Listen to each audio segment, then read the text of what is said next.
ขอเจริญสุขเจริญพรศรัทธาญาติโยมทั้งหลาย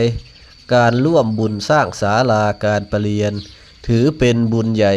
หรือมหาอานิสงส์ใหญ่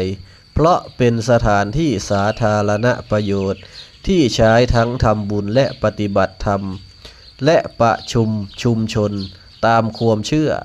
อานิสงส์จะส่งผลให้มีที่อยู่อาศัยมั่นคง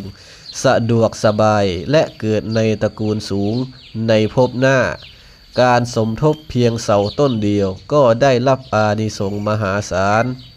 อานิสงส์การสร้างศาลาการประเรียนเป็นการให้ที่พักอาศัยถวายแด่ภิกษุสงฆ์เพื่อประพฤติปฏิบัติธรรม